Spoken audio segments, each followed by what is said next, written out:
PKI atau Partai Komunis Indonesia di Madiun memiliki hubungan dengan ideologi komunis, yaitu ideologi yang ingin mengantikan ideologi Pancasila. Berikut beberapa tujuan PKI di Madiun yang berkaitan dengan ideologi: mengubah ideologi Pancasila menjadi ideologi komunis, mendirikan Republik Indonesia Soviet, menggulingkan pemerintah yang sah, mengganti landasan negara. Pemberontakan PKI di Madiun terjadi pada 18 September 1948. Pemberontakan ini merupakan konflik bersenjata antara pemerintah Republik Indonesia dan Front Demokrasi Rakyat (VDR). VDR merupakan kelompok oposisi sayap kiri yang terdiri atas PKI, Partai Sosialis, Partai Buruh Indonesia, SOPSI, dan PSINDO. Pemberontakan PKI di Madiun berakhir 3 bulan kemudian setelah sebagian besar pemimpin dan anggota VDR ditahan dan dieksekusi oleh TNI. Kabinet Amin Syarifuddin jatuh akibat perjanjian Renville 1948 yang sangat merugikan pemerintah Republik Indonesia. Setelah tidak menjabat, Amin membentuk VDR yang bekerjasama dengan organisasi berhaluan kiri, yakni PKI, PSINDO dan Barisan Tani Indonesia (BTI). Amin juga menjalin hubungan dekat dengan tokoh PKI musuh yang sama-sama kecewa terhadap pemerintah Hatta yang melakukan merasionalisasi angkatan perang dengan alasan menghemat anggaran negara. Masalah rasionalisasi ini mendapat tentangan hebat dari musuh dan VDR-nya karena akan menyasar pada kader-kader bersenjata SNI 1975-58. Akibat banyak anggota Laskar kecewa terhadap kembali menjadi rakyat biasa. Mereka kecewa inilah kemudian bergabung dengan PKI yang ingin membentuk Republik Indonesia Soviet dengan ideologi komunisme.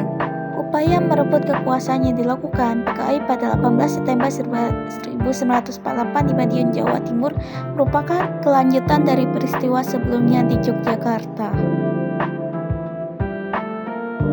Pemberontakan Darul Islam atau Tentara Islam Indonesia berkaitan dengan ideologi karena gerakan ini menginginkan Indonesia menjadi negara Islam.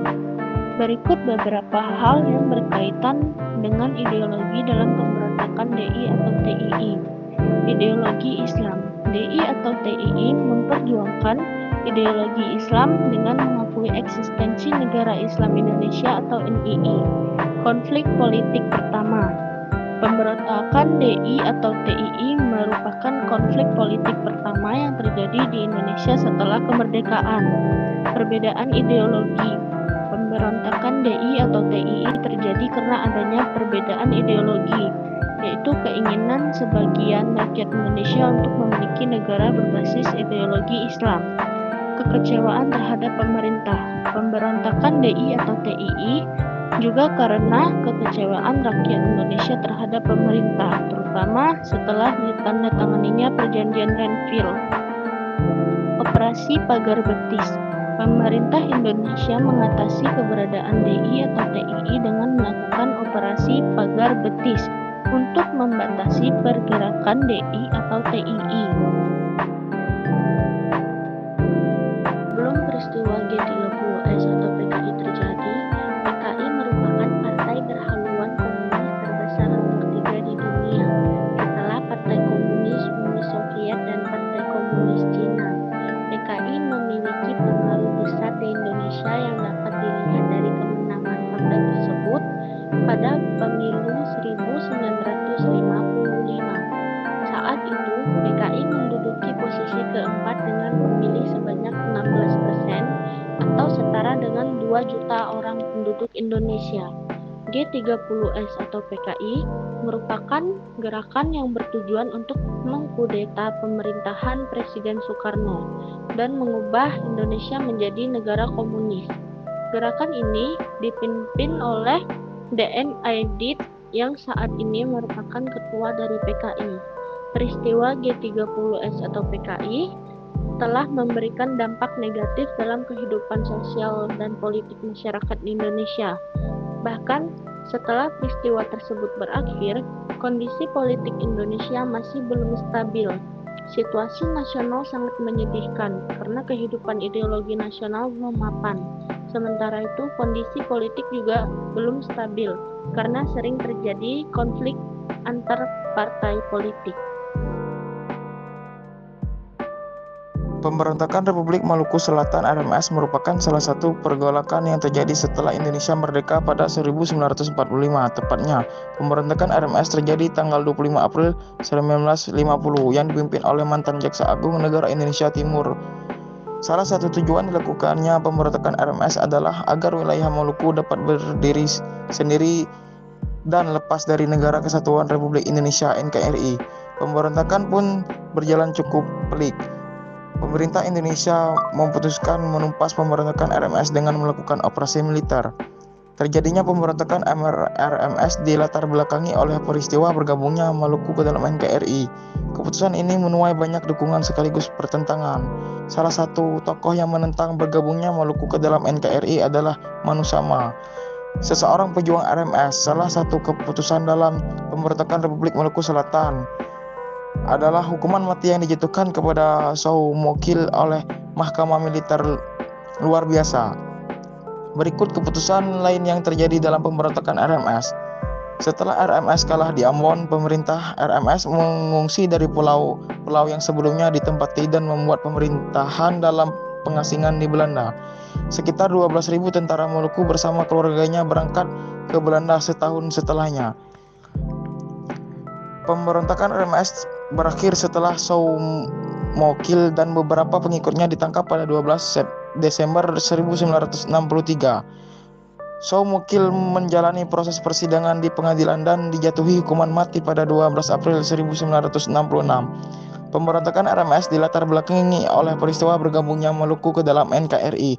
Keputusan ini menuai banyak dukungan sekaligus pertentangan. Pemberontakan Angkatan Perang Ratu Adil atau APRA berkaitan dengan keputusan Konferensi Meja Bundar pada Agustus 1949.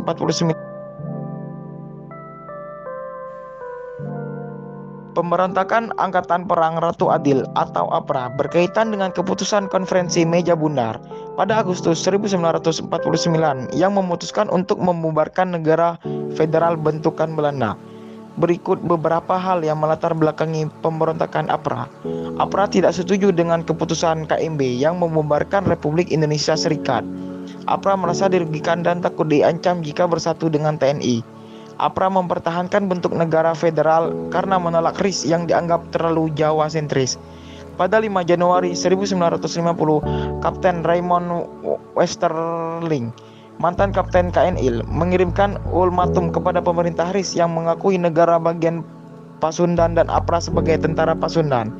Pada 23 Januari 1950, APRA melakukan kudeta militer di Bandung. APRA bergerak dari Cimahi menuju markas divisi Siliwangi di Jalan Aude Hospitaalweg, sekarang Jalan Lembong.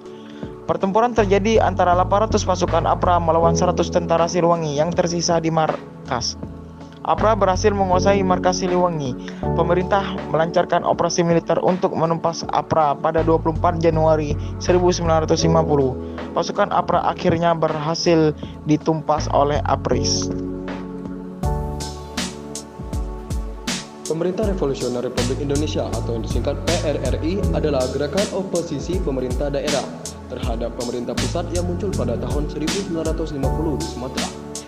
Gerakan ini muncul karena ketidakpuasan di daerah terhadap kebijakan pemerintah pusat saat itu, seperti tidak seimbangnya pembangunan antara Pulau Jawa dan pulau lainnya, hubungan yang tidak harmonis antara pusat dan daerah terkait otonomi daerah, ketidakadilan masalah perimbangan keuangan antara daerah dan pusat. Untuk menumpas pemberontakan PRRI, pemerintah melakukan beberapa upaya, yaitu melakukan pendekatan non-militer, melakukan operasi militer seperti Operasi Tegas, Operasi Merdeka, dan Operasi Sadar, menggabungkan kekuatan TNI, AD, AU, dan AL. Pada tahun 1961, Presiden Soekarno memberikan kesempatan pada anggota pemberontakan PRRI atau Permesta untuk berdamai dan diberikan amnesti. Pemerintah pusat menumpas pemberontakan Permesta dengan berbagai kebijakan, di antaranya membekukan Komando Sumatera Tengah pada tanggal 12 Februari 1958, membentuk operasi gabungan dari Angkatan Darat, Angkatan Laut, Angkatan Udara, dan Angkatan Perang RI atau yang disingkat APRI. Melaksanakan operasi tegas, operasi merdeka, dan operasi sadar. Pemberontakan Permesta merupakan salah satu gerakan separatis yang terjadi di Indonesia pada akhir 1950 hingga awal 1960-an. Gerakan ini dideklarasikan pada tanggal 2 Maret 1957 di Sulawesi Utara oleh tokoh-tokoh militer. Tujuan Permesta adalah untuk menyamaratakan pembangunan dan ekonomi, serta mendapatkan otonomi daerah yang lebih besar. Gerakan Permesta dan PRRI menunjukkan ketidakpuasan daerah-daerah luar Jawa terhadap pemerintah pusat yang dianggap tidak adil dan terlalu sentralistik.